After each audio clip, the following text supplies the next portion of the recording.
welcome to Race Sensation. I'm your host, Dan, and in this episode, I am going to be taking a look at Vendetta, Holy Vindicator.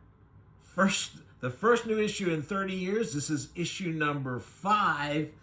It's a comic by Steve McArdle, and I know about this character because of the same way I know about a lot of really amazing comics, and that is through the Power Comics people who have been reissuing classic comics with the help of Floating World Comics. I can't say enough good things about them. I talk about them fairly often.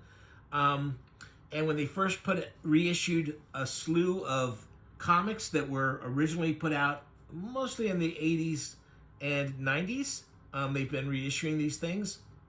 I might have given short shift to Vendetta and Steve's other book that they reissued, Crowbar 9, because the other thing they reissued at the time was Earthman, which is one of my favorite comics of all times, and probably I let that overshadow everything else. So I'm going to try and make it up to him by giving him a little love for this newest issue, Vendetta number 5. If you want to catch up, this beautiful book, Vendetta Holy Vindicator, with this great cover.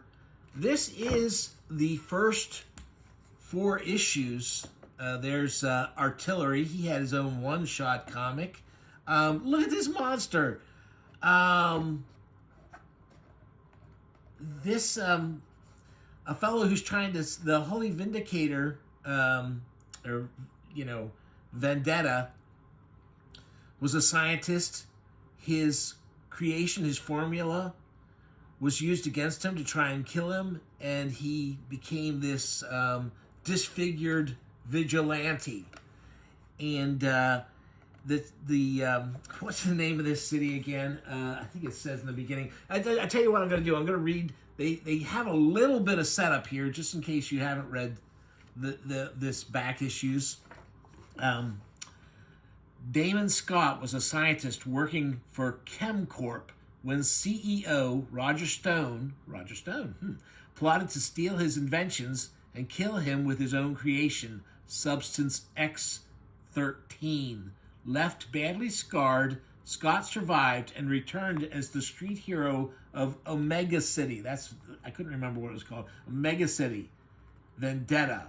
Holy Vindicator. Now, the cool thing about this is Steve is a big heavy metal, thrash metal fan. He was at the time he was making this. And the original issues, that are reissued in the book. And he continues this. There are Satan-worshipping motorcycle gangs, and so he fights, among other things, he fights demons and the characters who sold their souls to the devil.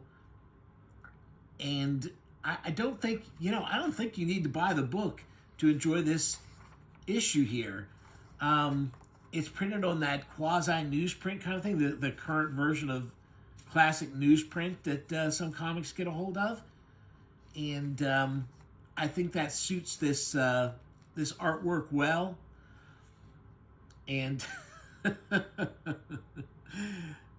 I like here's a little thing where it says a little note, footnote: see Vendetta miniseries 1 through 4 collected in Vendetta Holy Vindicator trade paperback.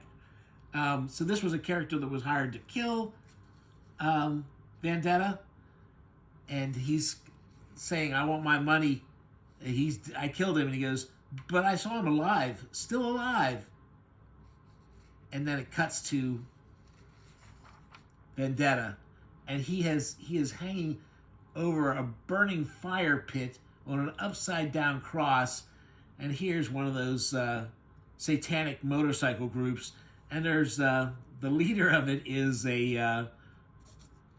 another disfigured character with a hideously scarred face, And I swear to God, all these type of comics have these women in dominatrix outfits as villainesses, or occasionally as the hero of the strip, but you know, more often they're bad ladies. And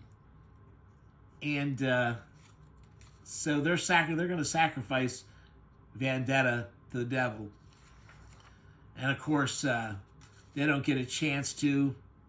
He breaks free. Great pose there. You know, he hasn't been arrested. I love his earlier, cruder work in those first issues. His very first issue of the comic is really good looking, but it's, you know, a lot of the figures are really stiff. It gets better each issue. And now in between those issues and this, he's learned more. I mean, he's just getting better and better. And there's a lot of fun, like that's a fun action. I mean, that's total outlaw comic stuff. And there's the dominatrix trying to choke him out. And then he likes to do this too, where he, you know, the action is so big, you know, you have to flip the page around to enjoy the fullness of this. And there's a a guy selling his soul to the devil to get his own powers, and just very cool. First new issue in 30 years. I think if you're into this kind of over-the-top fun stuff, I just think it's terrific. Like I said, he hasn't missed a step. The artwork is more polished, but it's still got that outlaw roughness. I mean, this is still really rough stuff. He's just getting better at some of the techniques and stuff. I really like it. There's a little bit of stuff in the back here, some fan art. The book is definitely worth getting. So much good stuff, and it's got the 4 issues of that. This seems very Image type inspired kind of character. Although I don't really like any of the Image comics, I do like some of the independents who are kind of inspired by them. So there's like 5 issues of comics that are reissued in here, and it's got all kinds of cool behind the scenes stuff in the book.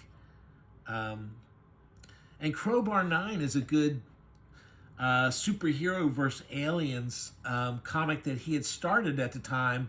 He didn't get to finish. The black and white market had collapsed, and so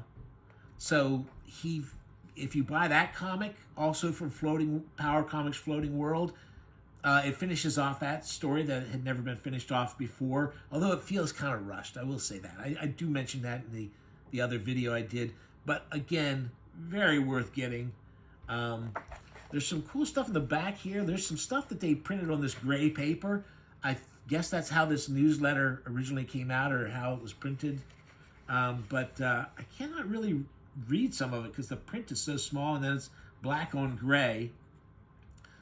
But there's the man himself at the time period. He's a little older now. He's still making music, and he's drawing comics again.